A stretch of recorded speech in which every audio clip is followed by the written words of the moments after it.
कृषी तंत्रज्ञानाला प्रोत्साहन आणि माहितीची देवाणघेवाण आवश्यक, केंद्रीय कृषी मंत्री.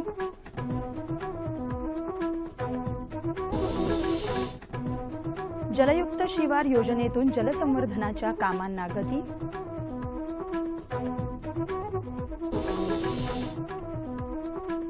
आणि कृषी उत्पादन वाढीसाठी अन्न प्रक्रिया उद्योगाला चालना.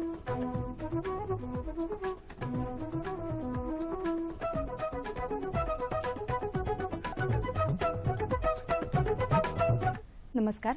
कृषी वार्तामध्ये मी मिनल माळी आपलं स्वागत करते. आता पाहूया कृषी विषयक सविस्तर वृत्त. शेतकऱ्यांच्या उत्पादनात वाढ करण्यासाठी विविध उपाययोजना केल्या जात आहेत. मृदा आरोग्य पत्रिका, पंतप्रधान कृषी सिंचन योजना, हवामान बदलावर उपाययोजना करण्यासाठी राष्ट्रीय कृषी आराखडा आणि शाश्वत शेती अभियानाच्या माध्यमातून कार्यक्रम व्यवस्थापन राबवले जात असल्याची माहिती केंद्रीय कृषी मंत्री राधामोहन सिंग यांनी दिली. भारतासह ब्राझील, रशिया, चीन आणि दक्षिण आफ्रिकेचे कृषी मंत्री सहभागी झाले होते.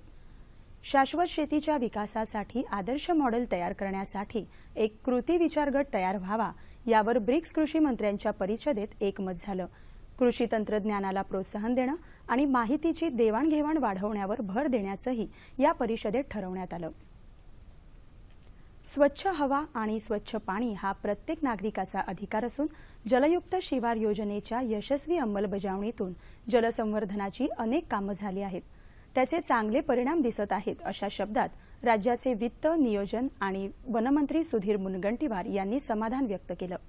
नीर नदी नारी संमेलनात ते बोलत होते. यावेळी डॉक्टर राजेंद्र सिंह अध्यक्षस्थानी होते. दुष्काळावर मात करण्यासाठी राज्य शासनानं जलयुक्त शिवार योजना आखली. या योजनेअंतर्गत मृत जलसाठ्यांचं पुनर्भरण करण्यात आलं. नाले, नद्या, विहिरींचं खोलीकरण करण्यात आलं. या योजनेला जनतेचा मोठा सहभाग लाभला असून राज्यात जलसंवर्धनाचं मोठं काम झालं असल्याचंही त्यांनी यावेळी सांगितलं. याच्या जोडीला 2 कोटी वृक्ष लागवड आणि नमामि चंद्रभागा अभियानाची माहितीही त्यांनी यावेळी दिली. कृषी उत्पन्नात वाढ व्हावी या उद्देशानं नवीन अन्न प्रक्रिया उद्योग सुरू करणं आणि त्यांची क्षमता वाढवण्यासाठी केंद्राकडून 5 कोटी रुपयांपर्यंत अर्थसहाय्य केलं जाणार आहे. या योजनेबाबतची अधिसूचना अन्न प्रक्रिया उद्योग मंत्रालयानं जारी केली आहे. अन्न प्रक्रिया उद्योगांमुळे शेतमालाची नासाडी कमी होईल आणि त्यामुळे उत्पादनात वाढ होईल, असं या योजनेच्या मार्गदर्शक मसुद्यात नमूद केलं आहे. फळं, भाजीपाला, दूध, मांस, पोल्ट्री, मासळी, रेडी टू ईट खाद्यपदार्थ, स्नॅक्स असे उद्योग अर्थसहाय्य मिळवण्यास पात्र आहेत. याचबरोबर मसाले, नारळ, मशरूम, वाईन या उद्योगांचाही समावेश करण्यात आला आहे. बाटलीबंद पाणी आणि सॉफ्ट ड्रिंक्स उद्योगांना मात्र अर्थसहाय्य देण्याची तरतूद नाही. आता पाहूयात बाजारभाव.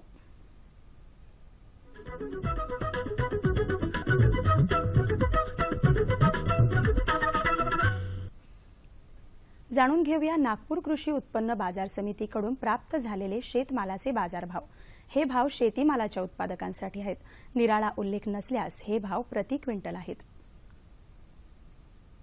गहू कमाल 1744, किमान 1700, सोयाबीन 3300, 3000, कांदा 750, 300, बटाटा 3500, 2000, भेंडी 2500, 1800, वांगी 2800, केळी 550, 450, डाळिंब 7000, 1000 आणि बीट कमाल 1500, किमान 1000 रुपये. बाजारभावाविषयक अधिक माहितीसाठी www.agmarknet.nic.in या संकेतस्थळाला भेट द्या. आता जाणून घेऊया हवामानाचा अंदाज.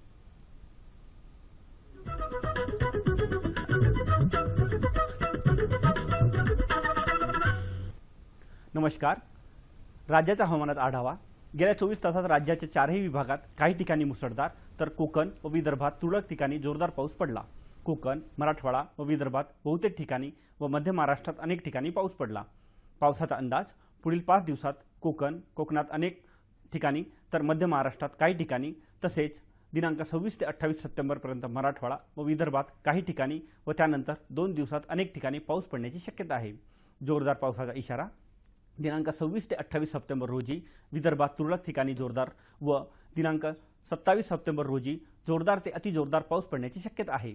शेतकरी बांधवांसाठी हवामानावर आधारित कृषी सल्ला. रबी ज्वारीची पेरणी वापसा पाहून 15 ऑक्टोबर पूर्वी करावी.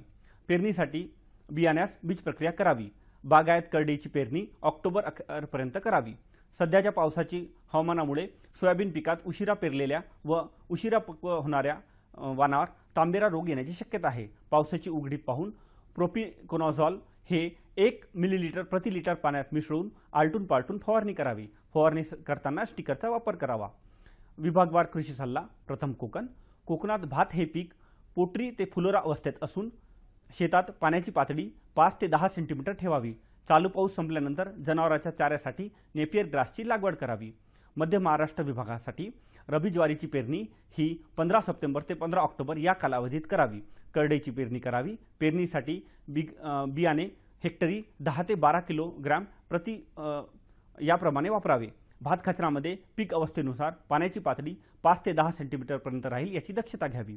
मराठवाडा विभागात सोयाबीन पिकावर घाटे अळी व तंबाखूवरील पाने खाणारी अळी याचा दुष्परिणाम दिसून येत आहे. त्यासाठी पाण्याची उघडीप पाहून क्लोरोपायरिफॉस 20% प्रभावी हे 20 मिलीलीटर किंवा क्विनॉल्फॉस 20% प्रभावी हे 20 मिलीलीटर प्रति 10 लिटर पाण्यात मिसळून फवारणी करावी. रबी हरभरा व भुईमुग या पिकासाठी मशागत करून जमीन भुसभुशीत करावी. विदर्भात भात कचरामध्ये पीक अवस्थेनुसार पाण्याची पातळी ही 5 ते 10 सेंटीमीटरपर्यंत राहील याची दक्षता घ्यावी. तूर पिकामध्ये पाने गुंडाळणारी अळीचा प्रादुर्भाव आढळल्यास क्विनॉल्फॉस 25% प्रभावी हे 16 मिलीलीटर प्रति किंवा फेन्थोएट 50% प्रभावी हे 14 मिलीलीटर प्रति 10 लिटर पाण्यात मिसळून फवारणी करावी. मुळकुज रोग नियंत्रणाकरता कॉपर ऑक्सिक्लोराइड हे 25 ग्रॅम 10 लिटर पाण्यात मिसळून खुडावर तसेच बुंद्याजवळ टाकावे. धन्यवाद. याबरोबरच आजच्या कृषी वार्ता संपल्या. पुन्हा भेटूया पुढील कृषी वार्तामध्ये. तोपर्यंत नमस्कार.